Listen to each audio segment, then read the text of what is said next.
بسم اللہ الرحمن الرحیم۔ میری عزیز بہنوں، بیٹیوں اور بھائیوں، مغفرت کا عشرہ گزر رہا ہے۔ میں شب قدر جو 21ویں شب کو شروع ہو رہی ہے اس کے بارے میں فضائل بیان کر رہا ہوں۔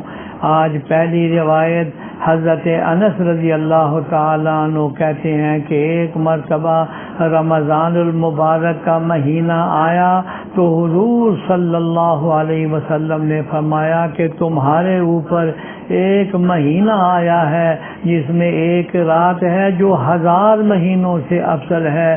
جو شخص اس رات سے محروم رہ گیا گویا ساری ہی خیر سے محروم رہ گیا، اور اس کی بھلائی سے محروم نہیں رہتا مگر وہ شخص جو حقیقتاً محروم ہی ہے۔ یا اللہ ہمیں اس کی قدر کی توفیق عطا فرما۔ حقیقت یہ ہے کہ اس کی محرومی میں کیا تأمل ہے جو اس قدر بڑی نعمت کو اپنے ہاتھ سے کھو دے۔ ہم دنیا کی خاطر ایک ایک مہینہ ملازمت کرتے ہیں اور پھر جا کر ہم اپنی تنخواہ لیتے ہیں، لیکن یہ ایک رات کیا اتنا بڑا انعام کہ سینکڑوں راتوں سے اس کے زیادہ فضیلت مل جاتی ہے۔ ایک شاعر نے خوب کہا ہے، الفت میں برابر ہے وفا ہو کہ جفا ہو، ہر چیز میں لذت ہے اگر دل میں مزہ ہو۔ آخر کوئی بات تو تھی کہ نبی کریم صلی اللہ علیہ وسلم باوجود ساری بشاشتوں کے اور وعدوں کے جن کا آپ کو یقین تھا، پھر اتنی لمبی نماز پڑھتے تھے کہ پاؤں مبارک پر ورم آ جاتے تھے۔ انہی کے نام لیوا اور امتی آخر ہم بھی کہلاتے ہیں۔ ہاں، جن لوگوں نے ان امور کی قدر کی وہ سب کچھ کر گئے اور نمونہ بن کر امت کو دکھلا گئے۔ کہنے والوں کو یہ موقع بھی نہیں رہا کہ حضور صلی اللہ علیہ وسلم کی حرص کون کر سکتا ہے اور کس سے ہو سکتی ہے۔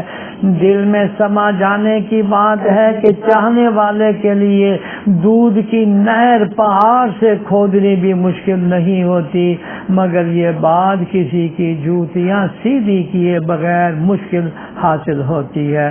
تمنا درد دل کی ہے تو کر خدمت فقیروں کی، نہیں ملتا یہ گوہر بادشاہوں کے خزینوں میں۔ آخر کیا بات تھی کہ حضرت عمر رضی اللہ تعالی عنہ جو اپنے کانوں سے براہ راست سن سکے ہیں کہ عمر جنت میں جائے گا، ان کا عمل یہ تھا کہ عشاء کی نماز کے بعد گھر میں تشریف لے جاتے اور صبح تک نماز میں گزار دیتے تھے۔ کیسے کیسے اللہ کے ولی ان راتوں کی قدر کرتے تھے میں اگلی نشست میں بیان کروں گا۔ اللہ جل شانہ ہمیں بھی غفلت سے جگائے اور ان راتوں کی قدر کرنے کی توفیق عطا فرمائے۔ آمین یا رب العالمین۔